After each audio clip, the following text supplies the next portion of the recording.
Je vous présente la nouvelle Regatta. Non, il ne s'agit pas d'une Fiat, mais bien d'une Lexus, en l'occurrence la LC500 Cabriolet.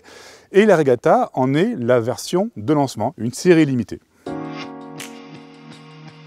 Le constructeur japonais, devenu un acteur respecté du premium, propose une gamme très riche en haut de gamme.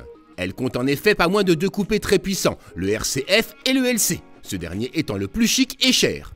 Depuis septembre 2020, il est commercialisé en cabriolet. La LC500, c'est d'abord et surtout un design ultra moderne. On nous avait d'abord présenté le concept sous forme de coupé.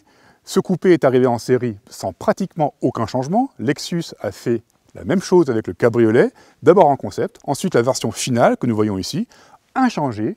Et là, franchement, une telle audace stylistique à l'heure actuelle, c'est vraiment bon à prendre. Son audace stylistique extérieure se retrouve dans l'habitacle très luxueux. Les matériaux sont raffinés, l'assemblage impeccable et le cuir chatoyant. L'équipement se révèle très complet, comprenant notamment les sièges électriques, l'affichage tête haute ou encore l'accoudoir central motorisé. Mais les places arrière demeurent anecdotiques et le coffre minuscule. Alors devant soi, on trouve un combiné numérique, évidemment, et de part et d'autre, vous voyez ces deux espèces de cornes. En fait, c'est assez pratique, ça permet de sélectionner ici les modes de conduite, là de débrancher ou pas l'USB. C'est ergonomique. Ensuite, les sièges, je suis un peu déçu parce que sur une voiture de ce prix, plus de 130 000 €, on aurait aimé avoir, par exemple, une longueur d'assise réglable ou un écartement des bourrelets réglable lui aussi. Ce n'est pas le cas. Le confort sur long trajet reste quand même très agréable.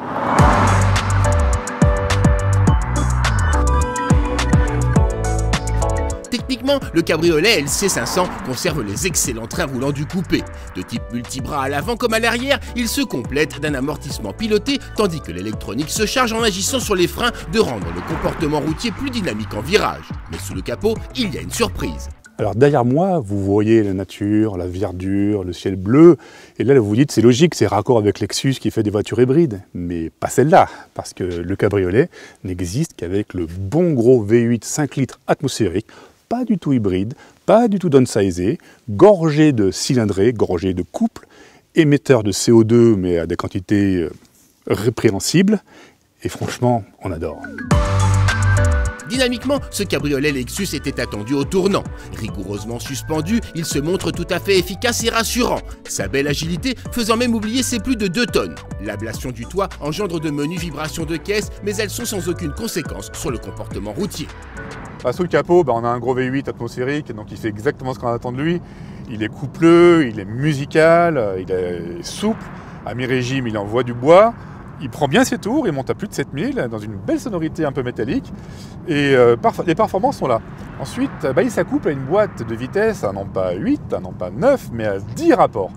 On pourrait croire que ça s'apparente à une sorte de gros variateur, mais en fait non, pas du tout. Les rapports sont bien différenciés, la boîte est douce, elle est très réactive, c'est une réussite. Donc l'ensemble moteur-boîte procure beaucoup d'agréments, et au final, on a une voiture qui n'est pas une sportive, qui est une GT, mais qui est franchement très homogène.